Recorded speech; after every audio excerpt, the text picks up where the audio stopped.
You know, you may be a player that plays Fortnite games every single day, and you find yourself making the same mistakes that ruin any chances of getting high kill games or even victory royales.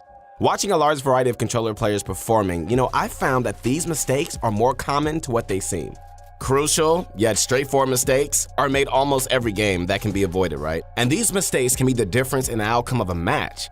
I've seen people improve by finding these mistakes one by one and implementing a way to fix them. It's safe to say after a couple days of practice, you can improve so much that you can even compete against pro players at the highest level. These are the small mistakes that can often make you feel like you're just not good enough to come out on top. But don't worry, my friends, I'm here. We've identified 5 of the most common ones, and we're going to be showing you guys how to fix them with ease.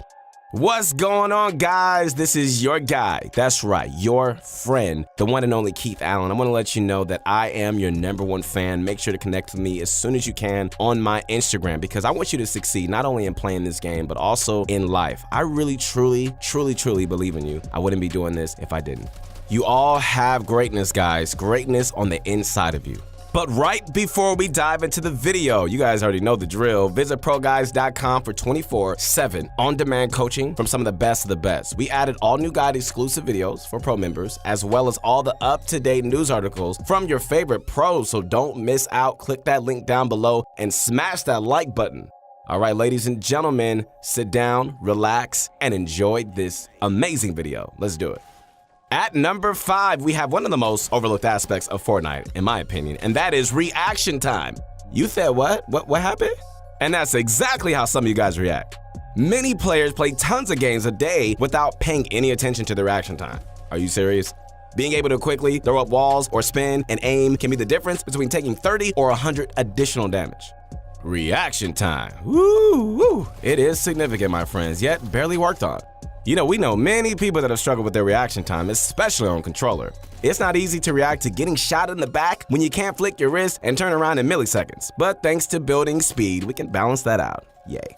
The best method to start is to focus on clicking and reacting to situations really quickly.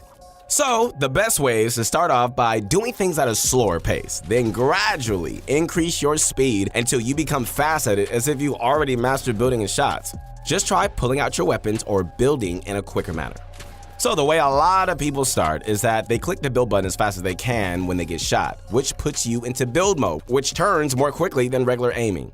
So while doing this, you can also flick your right analog stick to the side and keep it there until you built around yourself entirely. What you guys want to do is press your switch mode button and jump into build mode while flicking your analog stick.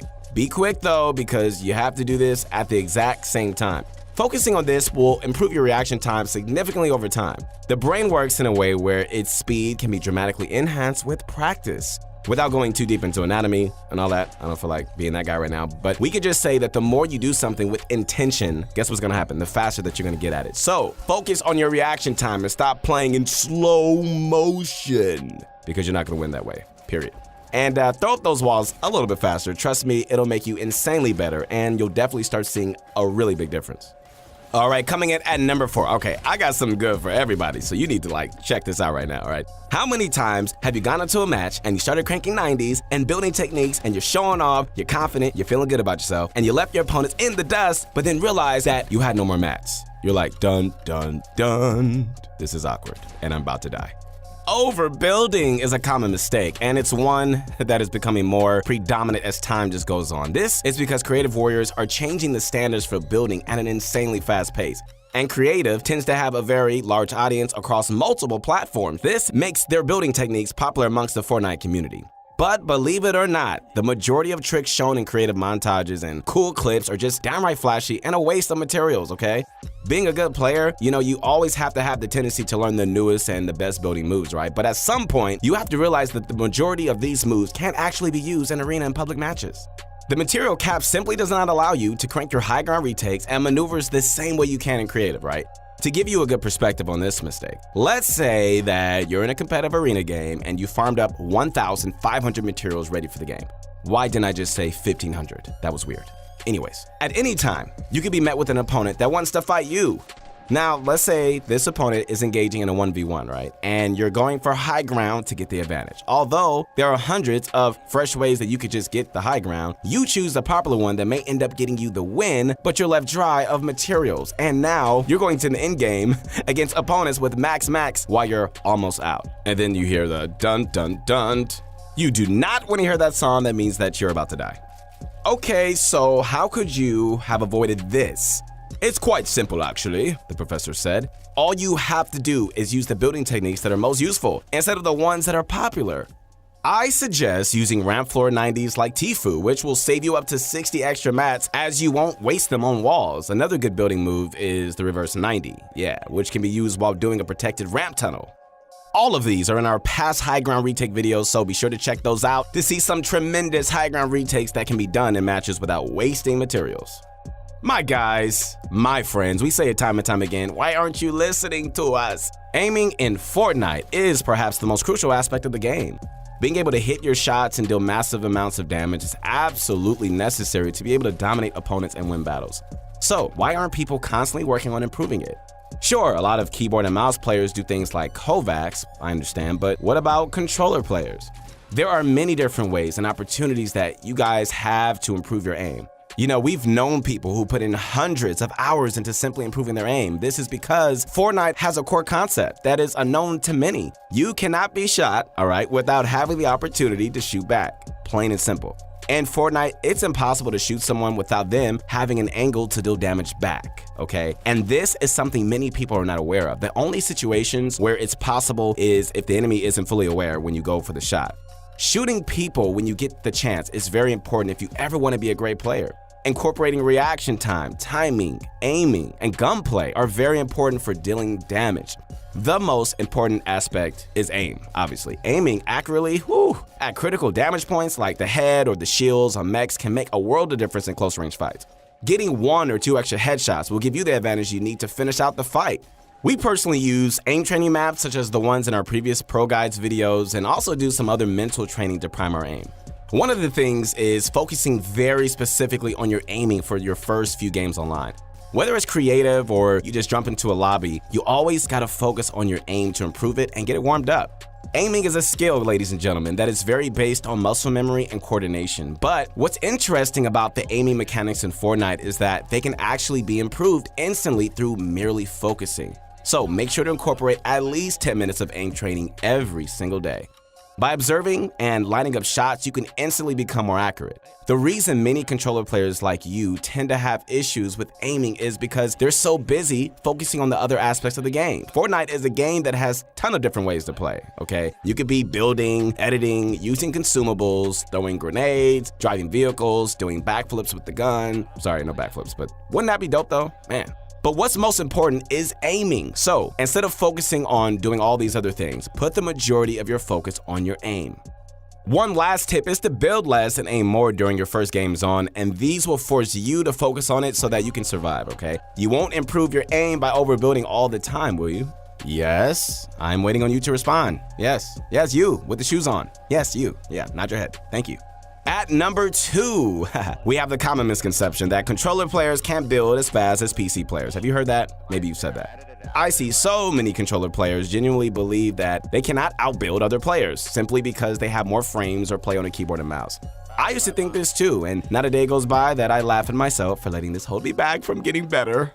The truth is that controller players can build just as fast as any keyboard and mouse player can. This is because the building and Fortnite is all about skill and muscle memory. It's barely about speed and rotation, guys.